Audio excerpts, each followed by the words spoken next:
going on, everybody? Hope you're all having a fantastic day today. Now, I do want to apologize that the ADS FOV looks really awkward in this clip here. And also, I know the regular hipfire FOV looks weird, but I have an obsession of making all my FOVs 120 and in plutonium, which is basically a mod for PC players where we have Modern Warfare 3, Black Ops 2, World at War. All of these servers are live, active, no cheaters or anything like that. It's very nice. But in this, you're allowed to change your FOV and things like that. But I couldn't figure out how to change it for ADSing until later in the stream. So this clip in particular might look a little weird, but at the end of the day, it's completely saucy gameplay. But enough with that crap. I know what you guys came here for, and that is Hazard Zone. So what's going on with this game mode? Now, a bunch of stuff has been, I wouldn't say leaked, but it's been data mined over on Twitter. I'm not sure who this guy is, but he's followed by a lot of reliable leakers as well. So I'm pretty sure a lot of the stuff he's putting out here is pretty darn legit. If you guys want to check him out for yourself, by all means, go ahead and do so. His @ is going to be in the pictures of a lot of these tweets. Now, he starts off by saying, Hazard Zone seems to be indeed a mix between Escape from Tarkov and Hunt Showdown.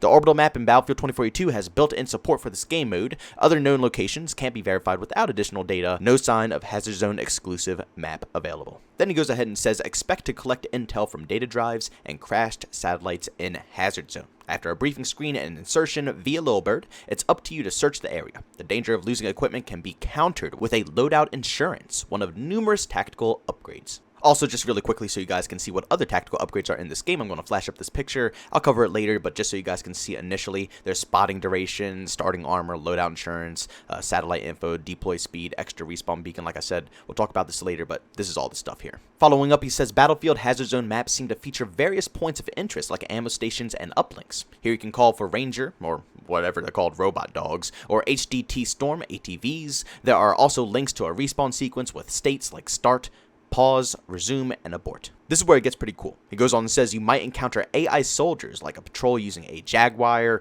EBRC, or HDT Storm in Battlefield Hazard Zone. According to some data, they can get reinforcements and parachute solo or squads into the map. AI bosses will probably serve as additional objectives and grant rewards. And finishing everything up, he says you can leave the Hazard Zone by using an extraction zone, landing zones for helicopters, which can be claimed and activated. And extraction can also fail if you miss the helicopter. And then he says Hazard Zone currency is probably the key to expand your weapons, gadgets, and perk collection. My God, my head is absolutely filled with content right now. But like I said, I want to go ahead, sit back. We're going to cover each and every bit of details here about Hazard Zone. And I'm going to try to come to a overall conclusion on how badass this actually is. First off, I just want to express how damn excited I am about this, because this is precisely what I wanted out of this specific game mode. You see, I'm getting a little tired of BRs. And even at the end of the day, if you do enjoy Battle Royales, there's already so much in the marketplace, it would become saturated. And for a AAA development team, or I guess I should say a massive publisher like EA, they don't want to make the least amount of money. And to see all that competition, like Apex Legends, Fortnite, Warzone, who are already established BRs in the whole scene, they've had years to develop, years to gain fans, and these people have invested tons of their time and money into these games.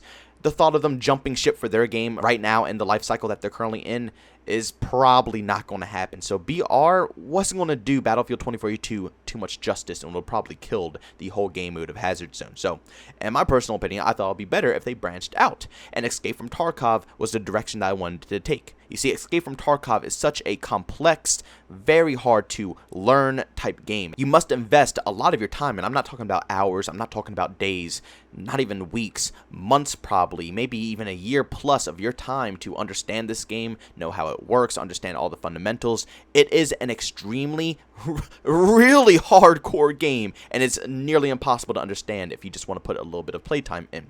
But the formula behind Escape from Tarkov is just beautiful.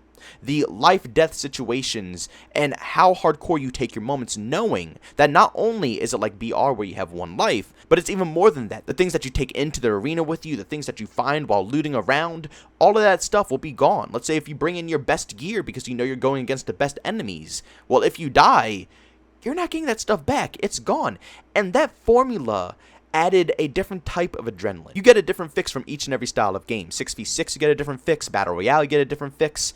But this fix is just something that I can never explain in words. You have to actually try it out to feel it. But that's the problem. Nobody wanted to try it out. The game is too hard to get into that nobody bothered. So nobody got to feel the feeling of that exact moment. But Battlefield is going to recreate it. A AAA development team who is going to casualize that category of gameplay and try to expand it to a mass majority of people, I think this is a phenomenal idea, and it's only going to give Battlefield success because they're not trying to force their way into a marketplace that's already saturated.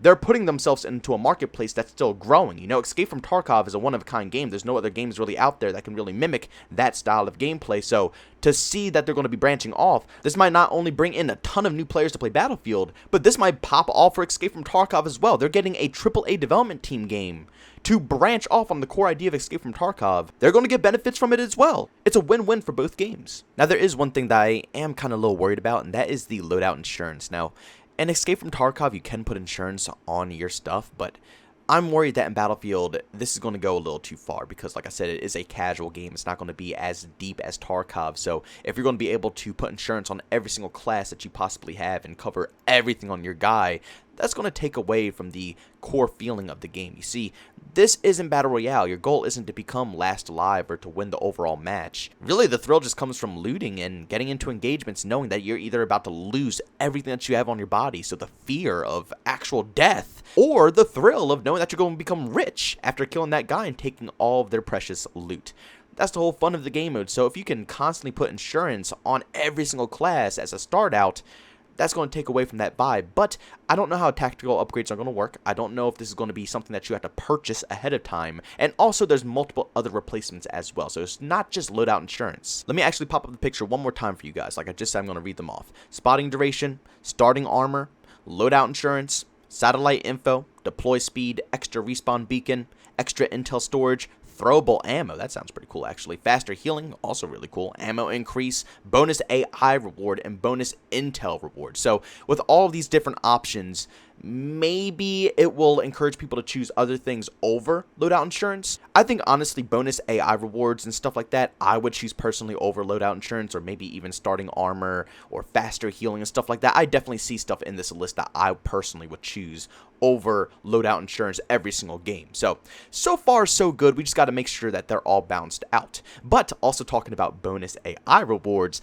there's going to be AI bosses in this game mode. That's exactly what I wanted. It's the perfect mix because you don't want to be just looting around 24/7. You want to get into engagements, and not all the time are you going to see actual players. You know, players like to hide around in these type of game modes and, you know, hide in the shadows. So when there's actually AI engagements and you are encouraged to push AI, then that could possibly pull other people out of the shadows to come and engage you, and it'll just start more battles. So you see, when you don't have any reason to go to the AI, you don't go to the AI because it's going to expose your location. But if there are going to be large boss battles that have insane loot afterwards, there are going to be so many different enemies coming from all directions to either get in on that battle or even steal all the loot after you finish the battle, including killing you and taking your loot on top of that. The possibilities are endless in this game mode. Like they said, it's a mix of Hunt Showdown and Escape from Tarkov in a Battlefield universe. I couldn't be happier right now. I don't know if I'm doing a good job describing this game mode because I never really got too deep in Escape from Tarkov. I'm sure there's a lot of other people who can make it sound a lot more fun, but I really hope you guys understand why I think this game mode is so intriguing and why I think it's better than a Battle Royale. Like I just said, Battle Royale, what's the main goal? To become last alive.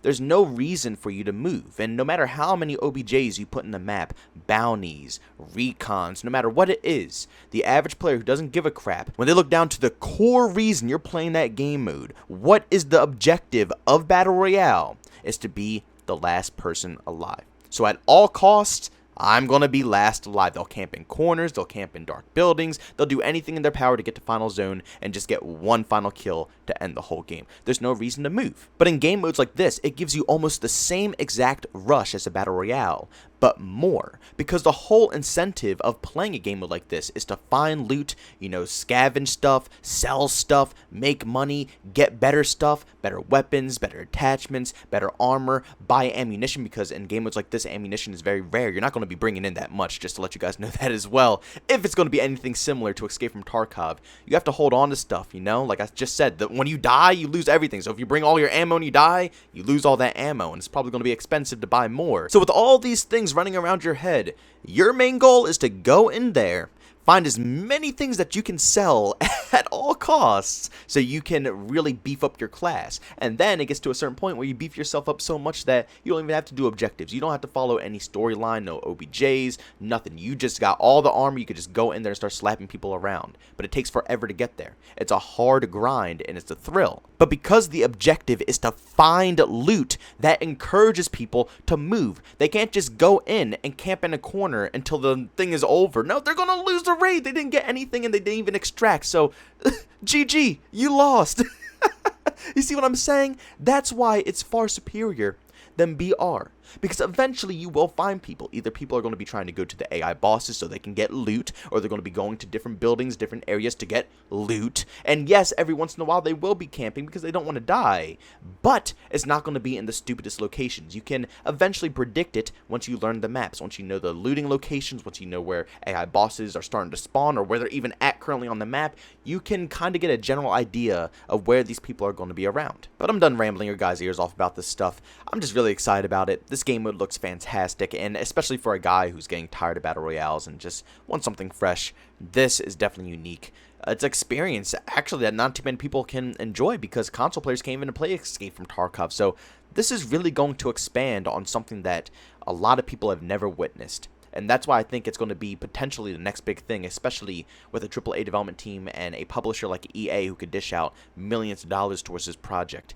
I think we are seriously going to see something big here. But guys, thanks so much for tuning in this video. If you enjoyed it, make sure you leave a like button. If you hate it, leave a dislike. Also, if you're brand new and you enjoy the content, don't forget to subscribe and hit that notification button. Also, if you want to chat with me, there's two ways to do so. I have a Twitter and a Discord. Both those links are down in the description. And also, if you want to catch me live streaming some video games, I do it over on Twitch. Link to that is in the description as well. But guys, thanks so much for tuning in. See you all next one. Peace out.